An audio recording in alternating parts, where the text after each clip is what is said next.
Thank you and welcome everybody. So now we'd like to kind of take another round around the circle and share our reflections about what we heard either in this past week or just here within the circle, what reflections we've made and what additional questions we might have that hearing those things brought up. So, you know, obviously I was the one who interviewed Camille, but it's always interesting to go back and listen again and hear things that I, you know, might have been missed actually in the moment. And kind of what kind of this term that keeps coming up both outside of this group and within the podcast was this idea of cultural humility. And being able to really, you know, sit with the feelings that we have and understand where we're coming from, and understand that we don't have all of the answers. Just because, you know, we have a thought or we have a perspective doesn't mean that it's right. That we should always be listening for understanding and working to connect on a deeper level. You know, and just the Camille's push for those that she interacts with to help them think. So I think that was that's just an important lesson that I want to kind of take and remember forward, is that idea that we don't have to voice or force our opinions or our thoughts or perspectives on others, but we can use questioning to help people, you know, think for themselves and see things in a different way. So I like that. I like that reflection on, you know, being humble, and then, but also using questions to help further people's understandings, as opposed to, you know, telling them what we think are our perspective. I'll pass to Alex.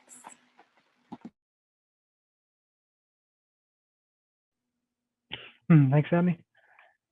Let's see. I like to build on that idea, because a large part of what causes communications to break down is the assumption that we do already know what goes on. And I think I noticed just through this meeting, we were talking a lot about privilege, and in my head, I noticed that I still have like just negative associations with the word, because I've heard people use it as an insult or something. And it seems like that isn't really what it's supposed to mean. It's supposed to mean that people have a context that is further removed from a lot of these important problems, that makes it more difficult for them to understand or even to believe that they exist. And when that happens, that's a problem. And so people should be using observation to peel back the assumptions that they have because of the privilege that they have. But in order to help them do that, I've always found that it's best to take an indirect approach, at least with people who aren't familiar with the concept of checking privilege. So in order to better accomplish this, I favor Camille's approach with just making people think and just leading them to check it without just directly telling them to do that. Because with many people, telling them to check their privilege or that their assumptions are wrong is basically like telling a sad person to be happy or an angry person to be calm. So I'd like to help equip people to just ask those key questions that just peel away bits of privilege, and then the whole thing just sort of comes down and people go, oh, yeah. So there's an art to it.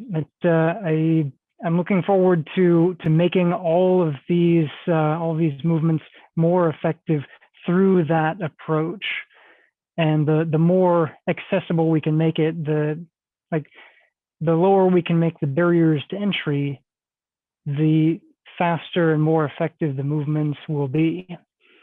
So I'm looking forward to helping with that. And I pass to Carly. Cool. Thank you, Alex.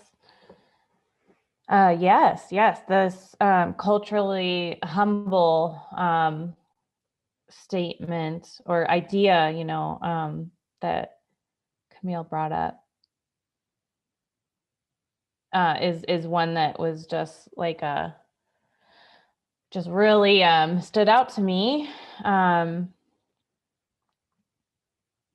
And especially in relation to context, which is something she brought up in her, in some part of this process. It was like kind of one of the key things that she would like people to check and be aware of, I think, maybe. And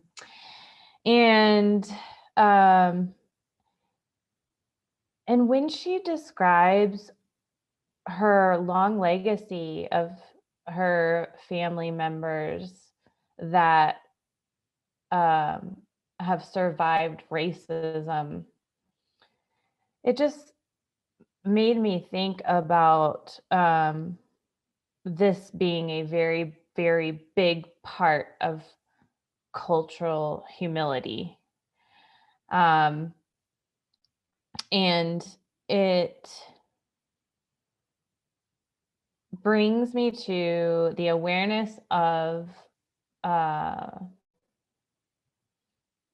in my life experience growing up in the educational system that I was exposed to, just how lacking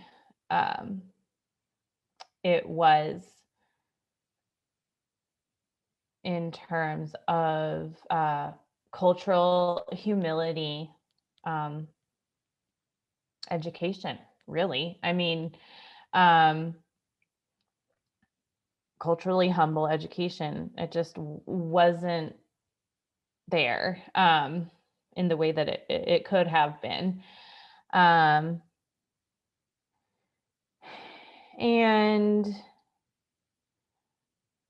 And so, yes, it is good for me to really meditate and continue to explore cultural humility and contexts that I am in now.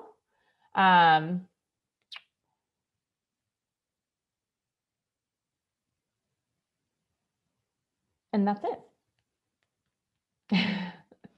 I pass to Melissa.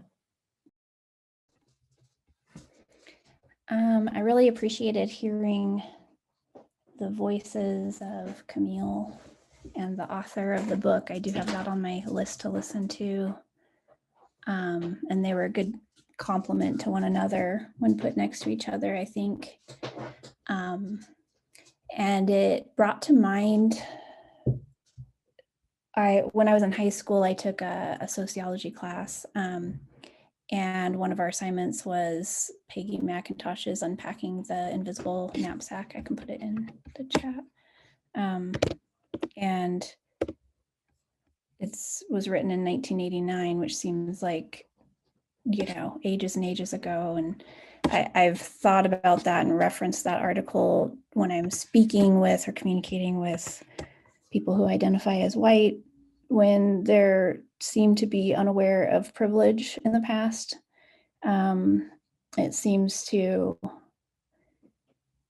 be a way to visualize these privileges that a person has, and I like the unpacking metaphor. And it's certainly tiring to keep doing that. And I heard that in when Camille was talking, I heard her that exhaustion, you know, coming through in terms of, you know, she's never really had a time in her life where she hasn't considered that. So it's sometimes frustrating to come into contact with people, as well-meaning as they may be, who are sort of just now seeing something that's always been there. And that it's hard to have patience with that. Although, of course, she also sounded extremely patient when she was talking about this. And so that makes me think, like, I'm always trying to problem solve, like, how can I take action that helps support that burden that people feel in having to address things over and over again. And if there's anything that I can do to help relieve that even a little bit, even every once in a while, then I would be willing, you know, to do that. And so I'm always trying to kind of keep my eyes out for things like that. Like if someone needs to tag me in a post in social media to like speak on a subject because they don't have the energy to do so at that exact time, like that's a very small thing that takes very little of my time that I could do. But I want to try to keep thinking of things like that I could do that have that potential to take on some of that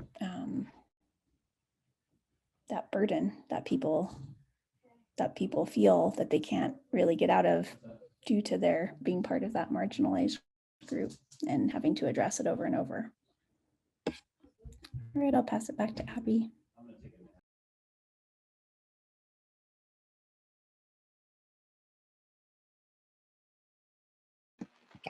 Thank you for sharing your reflections. I think there's a lot of what you all were saying connected to some ideas that I've had, and I think this will help us with the refinement of our action plans to really focus in on those specific concerns that are coming directly from the people that we're listening to.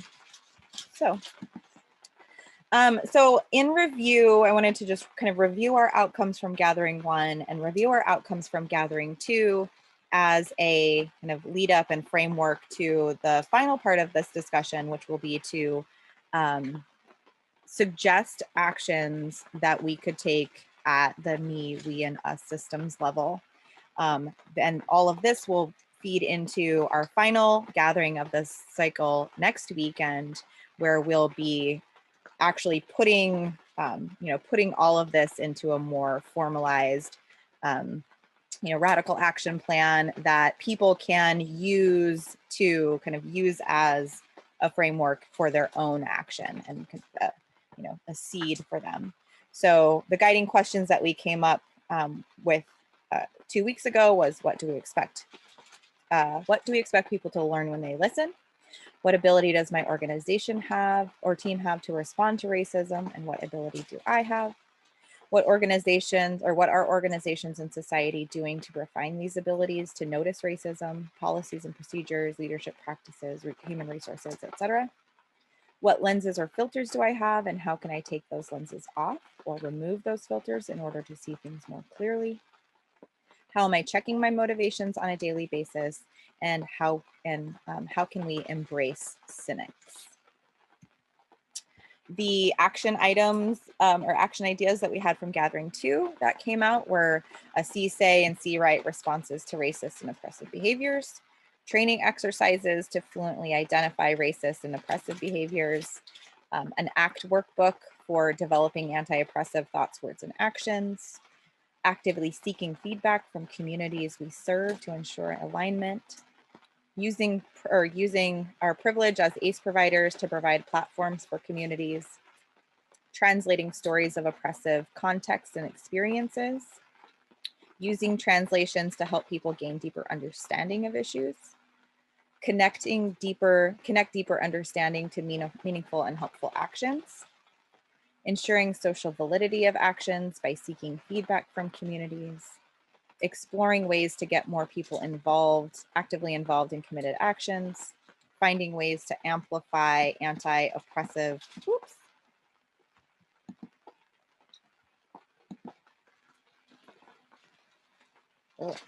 finding ways to amplify anti-oppressive action within our current work, and reading and listening to stories of oppression and sharing within our networks. So what I'd like to do, hold on.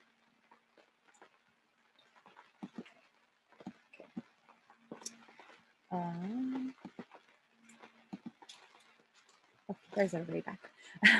So what I'd like to do, and I know, Melissa, you might need to jump pretty soon. So if you do, we understand that. But what I want to do is just take a few minutes to engage in some silent reflection, and then our next step will be to take a few rounds around the circle to give our particular, sorry, 1 second. My technology is being weird today. To give our specific input into refining those actions that we already came up with, or adding to, or kind of further refining how those could look, or adding to the list. So, okay. Thank you for sharing that, Melissa. Okay, so we'll just take a few minutes. This is one of the songs that, yes, thank you. I'm gonna try to pop in later on your thing. So this song, Pursuit of Happiness by Kid Cudi, was another recommendation by Camille. This is one of the songs that kind of brings her joy, and I thought it was, I put the playlist together, so I'll share that with the group as well. So there's 7 really good songs to get you going. All right, so let's listen to this together, and then we'll come back and take a few rounds around the circle to further refine our action plan.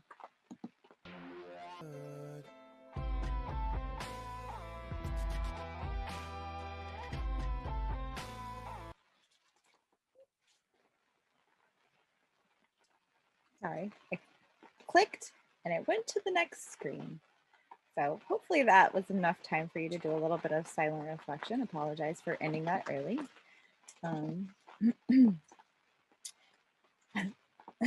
Okay, so let's go ahead and dig in a little bit. We've got about 40 minutes or so left of our group. We've used that whole time. And if, we can do like popcorn round, just do like quick, what are some actions? And I really want this to be focused on, the way that I like to kind of come up with actions is actually put them in a form of a question, like, could we blah, blah, blah, or like, could I do this? So again, we're like, all of this is going to drop into that bigger action list. And so we'll see where this takes us. So the first thing that I'm thinking about, maybe let's do this focused. We'll do like focused on the me level. So my first potential action at the me level would be, could I, what did you ask here? Yes, I'll go back there.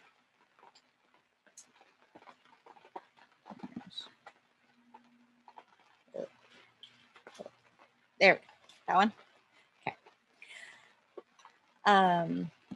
Okay. So one thing that I have had a challenge with in the past is feeling like not letting the fear take hold when I'm actually in the moment, when something could be said. and actually just, without hesitation. So kind of my first thought about at the me level is like, could I become more fluent in taking action, or saying what needs to be said in the moment, even in the presence of fear? And I'll pass to Alex.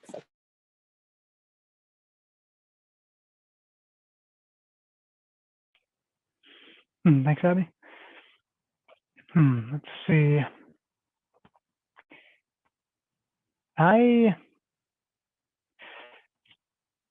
My fear is complementary to that, I think, because I don't necessarily struggle with speaking up so much as I struggle with finding the places to be in the first place where that needs to be said. And in order to, well, I think that, I'm phrasing this as could I do a combination of, well, I'm already showing up to more meetings in like other groups, so that's good. So could I continue doing that, just using connection mindset to find places to be where I can do good by being there and supplying people with questions and frameworks and words to help label problems? And also, could I do research on questions that seem to be pretty common, which I have started to do? I'm also doing that this weekend.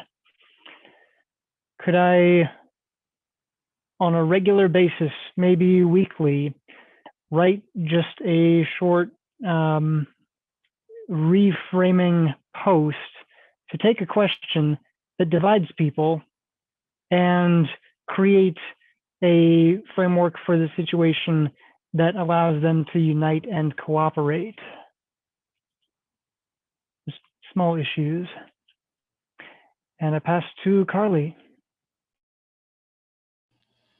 Thank you, Alex.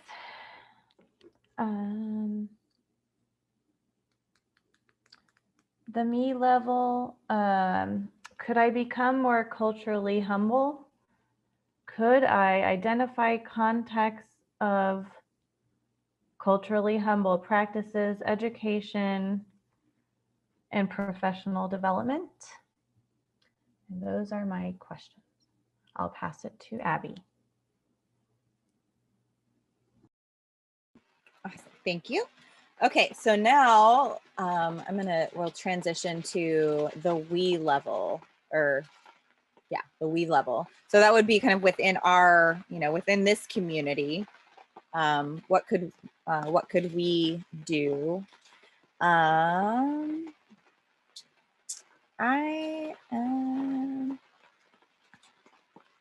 really liking this idea of an ACT workbook. So I'm gonna go with like, could we put together a group of people to work on developing an ACT workbook for developing anti-oppressive behaviors?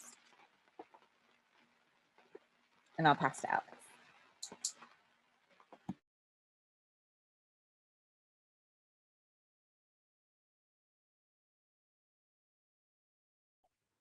Let's see, is the we level just our group or people we know? Yeah, so it's kind of like, so the actual communities that you're a part of, the groups that you're a part of. So not necessarily just this group, but this group and then related groups. Okay.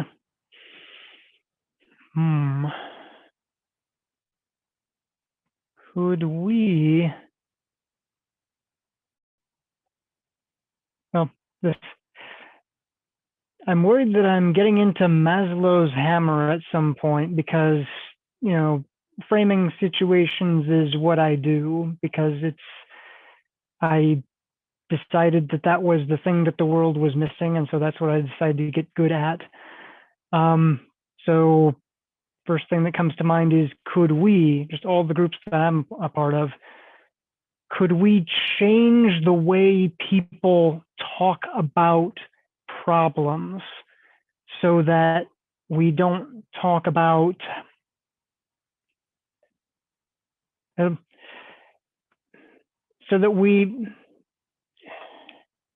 I'm not sure if this is necessarily appropriate, but I think it's worth investigating what would happen if we de-emphasized the whole group identity and emphasized commonalities. Not to try and erase anything, but to say this is like, we want to help people. We want to help these people because they are suffering most, in the spirit of John Rawls. So it's not because they're different, but because their experiences are different. I'll work on that later. But the main thing is, could all of the groups change how we talk about problems so that people actually feel connected to the people that we are solving them for, and see that we will all participate in building the better world, and we will all benefit and will be more connected, etc. Yeah, can we do that? And I pass to Carl.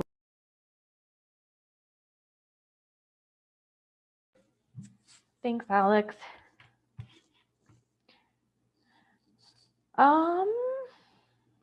So the we level. Yeah, I think that's so yeah, my question is how could we, I'm thinking of a nonprofit organization I volunteer with that has the opportunity to develop professional development and educational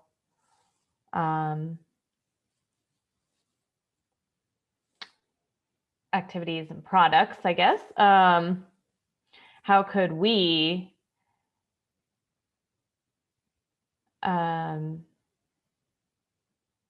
use our platform and use our platform to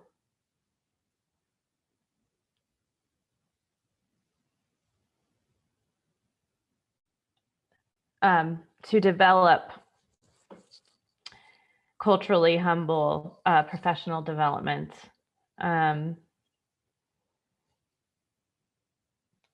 Yep, and that is my question. Passing it back to Abby.